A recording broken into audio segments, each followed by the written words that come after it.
Hello friends, मैं हूं doctor Shivani Shah, Radha hospital and Candor IVF centre से practising gynaecologist and infertility specialist.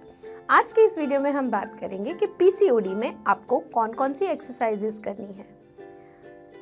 Exercise से होने वाले बेनिफिट्स के बारे में हम बात करेंगे, क्योंकि हम जानते हैं पीसीओडी एक लाइफस्टाइल डिसऑर्डर है। ये कोई बीमारी नहीं है, यह आपकी खराब हुई लाइफस्टाइल की वजह से आपके बॉडी में आया हुआ चेंज है। तो एक्सरसाइज से उसे कैसे बेनिफिट होगा, एक्सरसाइज में हमें कौन कौन सी स्ट्रेटजीज यूज़ करनी है, एक्सरसाइज में हमें किन किन चीज़ों पे ध्यान रखना है, कौन कौन से बेसिक फंडामेंटल्स है जिसको हमें ध्यान रखना है, उसके कौन से प्रिंसिपल्स पे हमें काम करना है, और अल्टीमेटली एक्सरसाइज हमारी बॉडी को क्या बेनिफिट कर सकती है, उसके बारे में बात करेंगे। हम ह्यूमंस जो है वो बेसिकली एक हलन चलन पसंद करने वाले ऑर्गेनिजम्स हैं। हमें भगवान ने एक जगह बैठने के लिए बनाया ही नहीं है।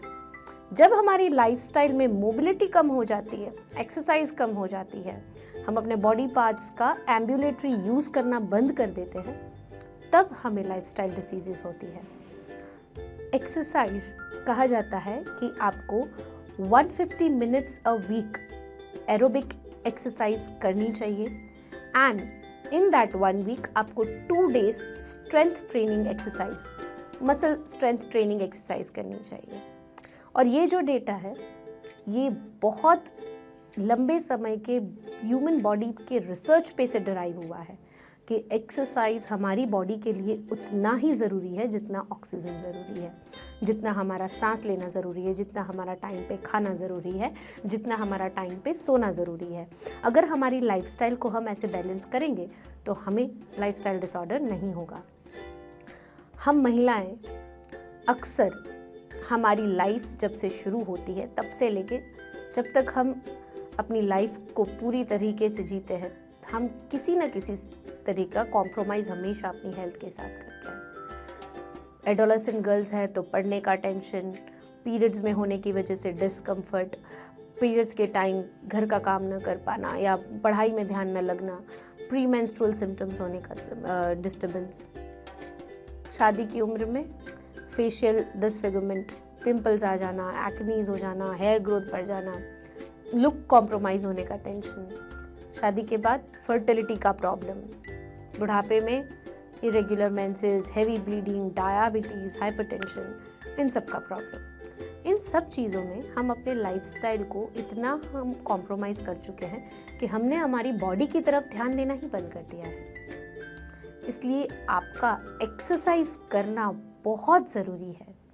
एक्सरसाइज की कौन कौन सी स्ट्रेटजीज़ आपको फॉलो करनी है। सबसे पहले एक बात समझ लीजिए, regular exercise means regular periods.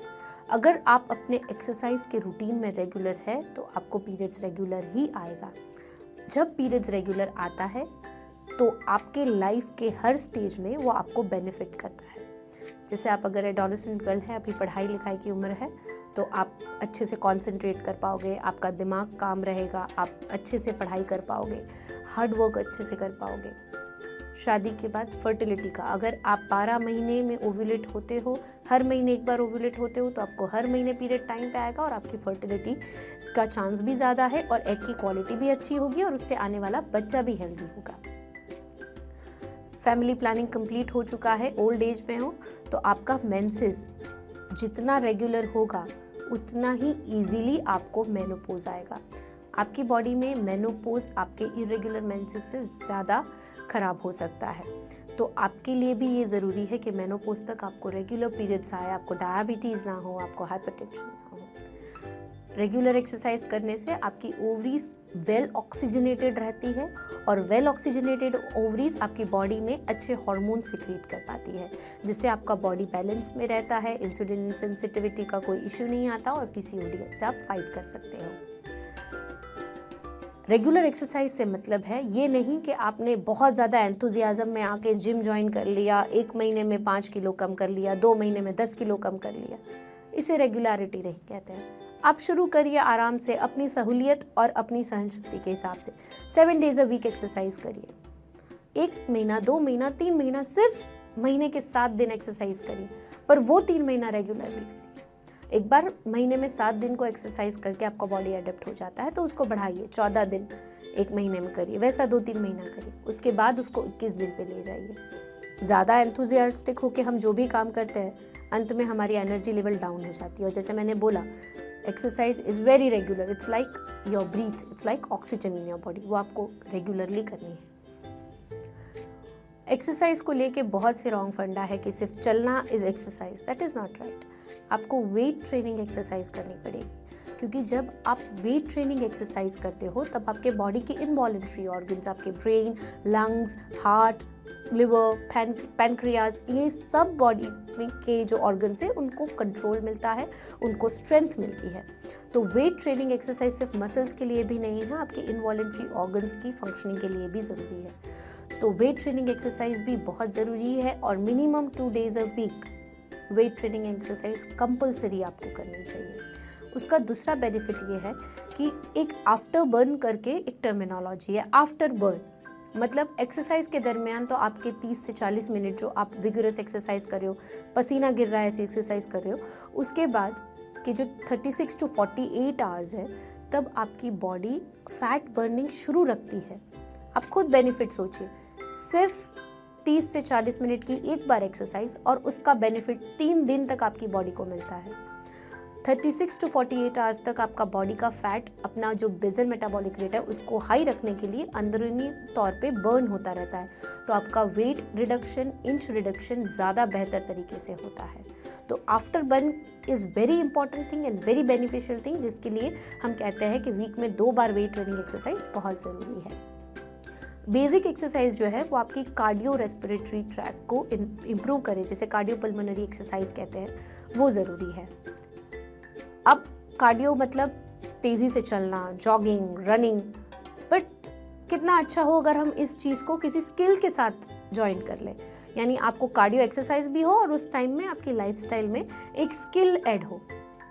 या तो आप एरोबिक डांस ज्वाइन कीजिए, या आपको जो डांस पसंद आता है।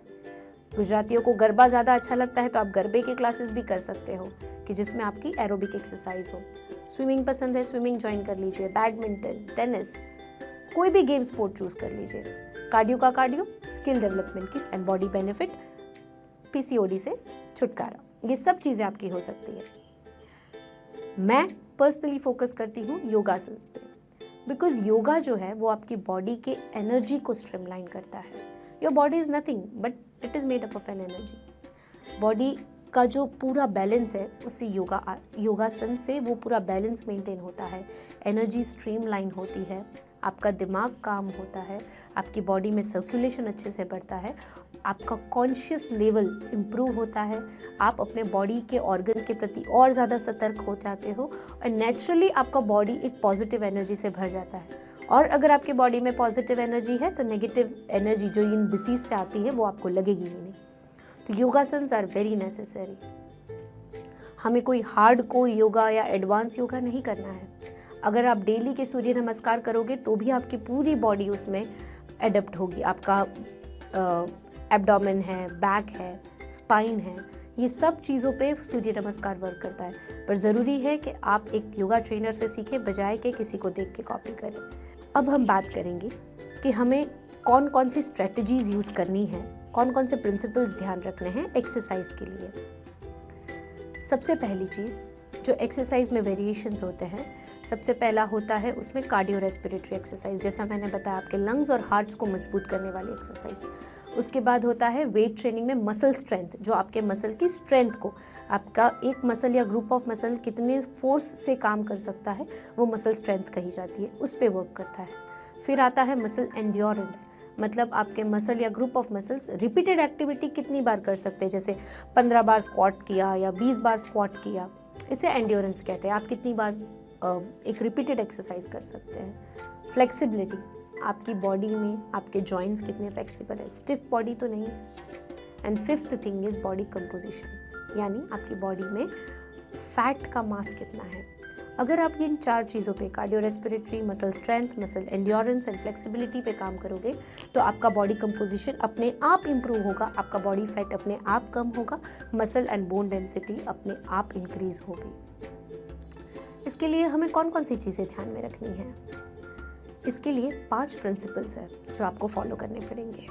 अभी कौन से 5 प्रिंसिपल है? सबसे पहला, प्रोग्रेसिव ओवरलोड ट्रेनिंग। इसका मतलब ये है कि आप जो रूटीन काम कर रहे हो आप अपने, जैसे मैं अपना एग्जांपल दूँ तो हॉस्पिटल में लिफ्ट ना इस्तेमाल करके स्टेयरकेस का इस्तेमाल करना, या रूटीन जो मेरा हॉस्पिटल में वॉकिंग है वो कर लेना, उसे एक्सरसाइज नहीं कहते। आप जो भी अपने डेली बेसिक एक्टिविटीज़ में करते हो उसके उपरांत उसके अलग जो एक्सरसाइज करते हो उसे प्रोग्रेसिव ओवरलोड कहते हैं। तो सुबह उठ के वॉकिंग पे जाना, जॉगिंग पे जाना, रनिंग करना, इसे एक्सरसाइज कहते हैं। अगर आप सुबह से जो रूटीन अपने सीढ़ी चढ़ उतर ली, या फिर अपने बेडरूम से बाथरूम तक चल के जाना, इन सब चीज़ों को हम एक्सरसाइज नहीं गिनेंगे। रूटीन बेसिक लाइफ के अलावा आपको ऐड करनी पड़ेगी कुछ मिनटें अपनी बॉडी के लिए, और उसे प्रोग्रेसिव ओवरलोड कहा जाता है। वो चीज़ करनी ज़रूरी है, anything that is different from your routine lifestyle. उसके बाद आता है specific adaptation to impose demands, यानी अगर आपको वेट ट्रेनिंग एक्सरसाइज करनी है तो कई बार हम लोग वार्म अप कहते हैं कि वार्म अप कर लिया, यानी ट्रेडमिल पे दौड़ लिया या साइकिलिंग कर ली और उसके बाद वेट ट्रेनिंग करी। ये चीज़ गलत है। अगर आपको वेट ट्रेनिंग एक्सरसाइज करनी है और आपको अगर 5 kg के डंबल्स उठाने हैं तो आपको पहले वार्म अप करना है 2 kg या 1 kg के डंबल से। अगर आपको 5 kg के डंबल्स 10 या 15 टाइम रिपीटेशंस करनी है तो पहले आप 1 या 2 kg के डंबल से 5 या 10 टाइम्स रिपीटेशंस कीजिए। इसे प्रॉपर वार्म अप कहा जाता है। जो एक्सरसाइज करनी है उसी एक्सरसाइज से रिलेटेड अपने मसल को ट्रेन कीजिए, वार्म अप कीजिए। तो ये करना बहुत ज़रूरी होता है। Third thing is recovery. आपने वॉकिंग कर लिया, जॉगिंग कर लिया, योगासन्स कर लिए, मसल्स ट्रेनिंग कर लिए, उसके बाद रिकवरी यानी स्लीप बहुत ज़रूरी है। आपकी बॉडी एक वर्कलोड से, एक पूरे दिन के आपके प्रोफेशनल स्ट्रेस से, घर के स्ट्रेस से गुजरती है। आप उसे और स्ट्रेस देते हो एक्सरसाइज का, उसके बाद उसको रिजुविनेशन का टाइम चाहिए। Proper bed time sleep, fix time पे सोना, फिक्स टाइम पे उठना, ये आपके लिए बहुत ज़रूरी है। ये नहीं है कि आज बहुत हैवी एक्सरसाइज कर ली, फिर रात को लेट नाइट बिंज कर लिया, लेट नाइट कुछ खा लिया, फिर 2-3 बजे सोए और सुबह उठे। इससे आपको कोई बेनिफिट नहीं होगा। ये आपकी बॉडी में और टॉक्सिन्स पैदा करेगा, जिसकी वजह से, जैसे मैंने बताया, PCOD, chronic low grade inflammatory disease, ये लो ग्रेड इन्फ्लामेशन आपकी बॉडी में शुरू ही रहेगा और आपको लगेगा कि इतना सब करने के बाद भी मुझे कोई बेनिफिट नहीं है। बेनिफिट इसलिए नहीं हुआ है क्योंकि आपने प्रॉपर शेड्यूल फॉलो नहीं किया है। टाइम पे सोना, टाइम पे उठना, ये रिकवरी बहुत ज़रूरी है। रेगुलरिटी, जैसे मैं बार बार बोल रही हूँ, आपका रेगुलर एक्सरसाइज करना बहुत ज़रूरी है। रेगुलर का मतलब ये नहीं है रोज़ाना। अगर आप हफ्ते के 5 दिन भी एक्सरसाइज करते हो तो कोई प्रॉब्लम नहीं, पर मेक श्योर आप हर हफ्ते के 5 दिन एक्सरसाइज करो और ये आपकी लाइफस्टाइल में इंक्लूड कर दो। जितना आपके लिए खाना ज़रूरी है उतना ही आपके लिए एक्सरसाइज भी ज़रूरी है, तो आपको इम्प्रूवमेंट होगा। एंड लास्ट थिंग, सिर्फ एक पैटर्न की एक्सरसाइज मत कीजिए। सिर्फ 2 घंटा चल लेने से वेट रिडक्शन नहीं होगा। आपके पैरों को प्रॉब्लम होगी, पैर के मसल्स में प्रॉब्लम होगी, बेली फैट वैसी की वैसी ही रहेगी। बॉडी को ओवरऑल आपको बैलेंस करना है। हमें ज़ीरो फिगर नहीं चाहिए, हमें परफेक्ट जो कर्व्ड होता है वो फिगर नहीं चाहिए। आप जिस बॉडी टाइप से बिलोंग करते हो उसी बॉडी टाइप को आपको मेंटेन रखना है। इसलिए अपने बॉडी के सारे मसल्स को फोकस कीजिए, सिर्फ वॉकिंग नहीं। वॉकिंग भी ज़रूरी है, क्रंचेस भी ज़रूरी है, योगासन भी ज़रूरी है, वेट ट्रेनिंग भी ज़रूरी है। वेरिएशन अपने एक्सरसाइज में लाइए, हर एक पार्ट पे फोकस करिए। ये एक्सरसाइज को लेके PCOD में बहुत बेनिफिट्स होते हैं। अगर आप ये रेगुलरली फॉलो करेंगे, ट्रस्ट मी, आप एडोलेसेंट गर्ल हैं, आप बहुत अच्छे मार्क्स ला के पास हो सकते हो एग्ज़ाम में। आपका फुल कंसंट्रेशन बना रहेगा। अगर आप फर्टाइल एज से बिलोंग करते हो तो आपकी body well maintained and flexible रहेगी। आपको हर तरह के कपड़े सूट करेंगे और आपको अंदर से एक पॉजिटिव एनर्जी, जो यूथ का एंथुजियाज़म है, वो भरा हुआ रहेगा। अगर आप की फैमिली कंप्लीट हो चुकी है, आप ओल्ड एज से बिलोंग करते हो, तो आप अपने डेली के सारे काम विदाउट किसी की हेल्प कर सकोगे एंड बेटर लाइफ आप जी पाओगे। आशा करती हूँ इस वीडियो में आपको एक्सरसाइज के बेसिक प्रिंसिपल्स के बारे में मैंने नॉलेज देने की जो कोशिश की है वो आप तक पहुँची है। अगर आप और ज़्यादा जानना चाहते हो इसके बारे में तो नीचे के कमेंट बॉक्स में ज़रूर से लिखिए। इस वीडियो को ज़्यादा से ज़्यादा लाइक करें, शेयर करें, सब्सक्राइब करें। Thank you for listening.